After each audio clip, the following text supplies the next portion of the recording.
Welcome back, everybody. Crytek has a MOBA, and its name is Arena of Fate. David is here to tell us all about it. David, welcome to the show. Thank you.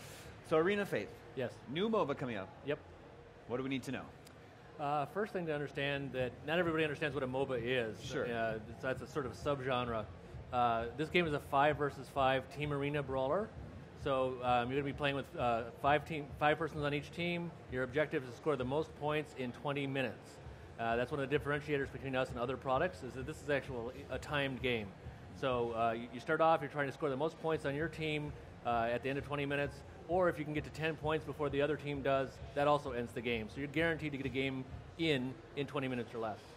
So I think we've got a game that we can show here, right? Great. That's correct. What was the original idea? You guys at Crytek were like, let's make a MOBA.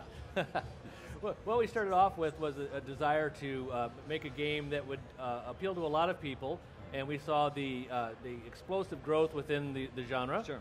And we said, well, are they all being served by the existing games? And the answer obviously is not. Some very good products out there, but what we wanted to do was make it easier to play. We wanted to make sure it was time limited, because a lot of people don't have time. If you want to play a lunchtime game, you can't have an open-ended, indefinite, and unending game. So 20 minutes or less. And once we started doing a 20 minutes or less analysis of how to have the fun happen in there, we said, okay, that frees us up to make it competitive the entire 20 minutes.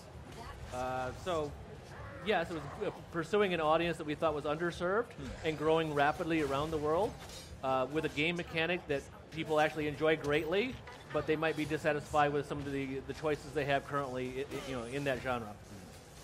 And it's a free-to-play game, right? It is free to play. It's a game as a service. There's 30 different heroes you can choose from at the beginning of the game. We will unlock those heroes. That's part of the system of monetization will be unlocked.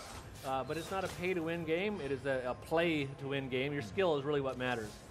We've been playing it here on the show floor for the last 3 days, 5 versus 5 battles. And what we find is people come out of the experience being extremely surprised by how fun it is, and how that in 20 minutes you can constantly have action and be engaged for the full 20 minutes. What's the learning curve like that you're finding? You'll pick it up like So our experience so far with our players has been that it takes about 3 minutes to get comfortable with the controls. And after those 3 minutes, you're fully playing the game, and by the end of your very first battle, you feel like, okay, I understand this hero, and I understand what I can do with this character. I want to play more. And so it's a very easy-to-play game. Let me talk to a couple design points about that. When you say it's 20 minutes or less, you're free to not make the game have to escalate in order to come to an end.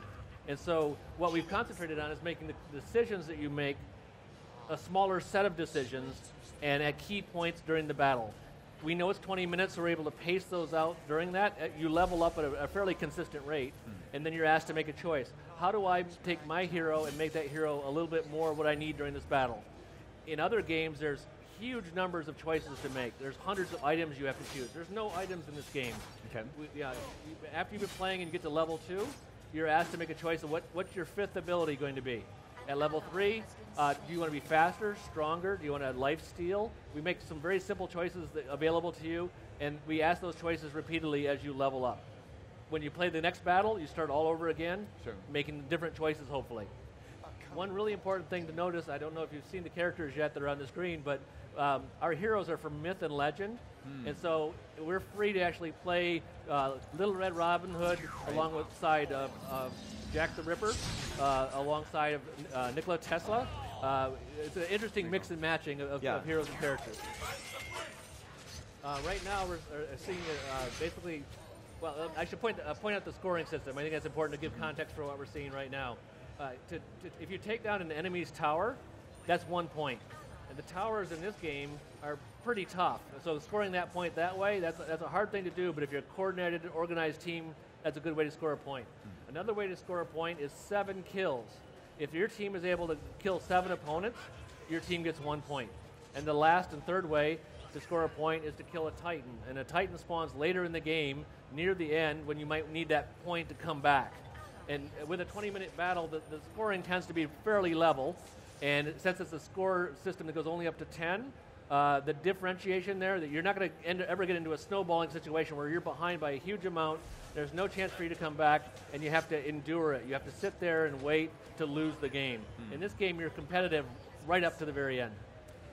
Team with the most points at the end of 20 minutes Team with the most points at the end of 20 minutes. It's that simple. Now, you always start from level 1 with each game. Is there any persistence to the... So we track how you are doing with each character. Okay. So we know this account has played Little Red Riding Hood a lot and won with Little Red Riding Hood, so we're able to weight that and use that in our matchmaking system so that when you come into play, you choose first who you want to play, and then you go in and actually join the matchmaking system. Okay. So we don't have any of those arguments about, oh, I wanted to play that character. We remove that argument and that contention, that toxicity from the game. And when you start playing Little Red Riding Hood and you get really good at Little Red Riding Hood, you want to play other people who are equally as skilled, we're able to look and see exactly how skilled each person is with the current character they're playing. And is there a ranking system so that you can see where you rank against other players? We're currently in Friends and Family, so the ranking system isn't in place yet, sure. But that is exactly what will happen, yes. Great. So right now they're battling near the tower. The circles that are surrounding the tower show the radius of the tower's ability to fire on the enemy. So if you're in trouble, basically you want to run in close to your towers to be able to survive and get the tower to help you defend yourself. This tower right here has already been destroyed, which scored a point for the other team. And now they're pushing forward trying to take the next tower, which is being defended by the heroes. There are also minions who come out in regular waves and pulses that are on your side, and at the same time they're coming from the other team who are trying to destroy the towers to help you. So a common strategy is to follow in right behind your minions to try to take the tower. Do you have to launch the minions, or do they stay They automatically come out on a pulse system. There's ways you can, some of the heroes have the ability to spawn new minions in waves. Others have the ability to augment them, make them stronger. So 30 characters. 30 characters, all from Myth and Legend. Very interesting choices, we think, there. Yeah, and each one has their own abilities? Each has their own abilities. So the first thing you need to do is to say, okay, I want to play, for example, I want to play Robin Hood. You have an expectation of Robin Hood, right? Probably going to be a ranged character. Ranged character, going to shoot a bow. Yeah. Pretty straightforward. So all 4 of the first abilities are related to that perception of who that character is going to be. So it's really easy to relate to them. But then you get to choose that 5th ability, and that can help you customize your Robin Hood, so you're playing very differently than my Robin Hood. Okay. A lot of these games, you choose a character, and it says, oh, you now must play this way. Sure. We didn't want that. Okay. Who's the Japanese samurai character that I've noticing? Matsumoto's in there. Oh, so cool. We've actually got a couple of characters from Japanese lore. Nice. One of the exciting things is bringing heroes from around the world into gameplay for an audience that might not necessarily be aware of them. So we're going to be able to draw from all around the world, from Myth and Legend, and bring them into the same arena. Yeah, that's a very cool idea. I like that. Yeah. Right now you see the character at the bottom of the screen. Right. You sprung out from hiding because you're invisible as long as you're at the bottom in the actual bushes area.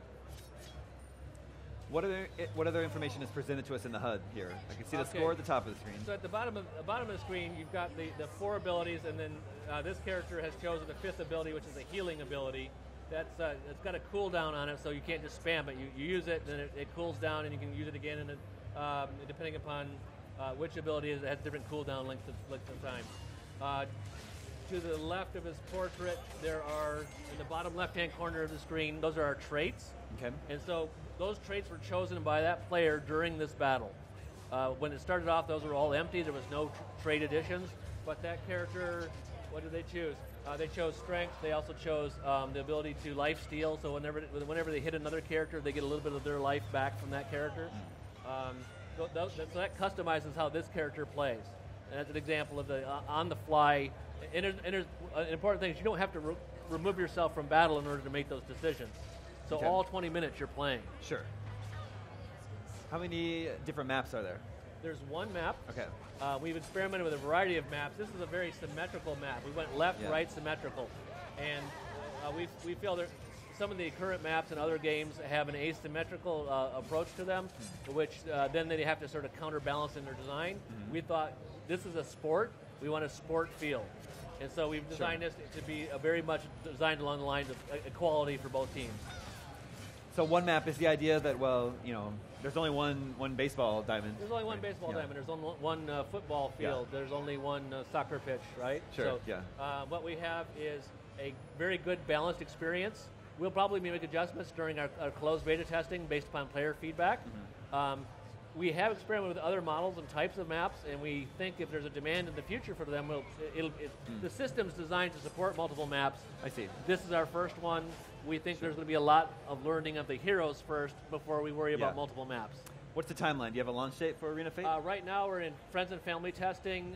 It's testing really, really well. We've announced a summer closed beta.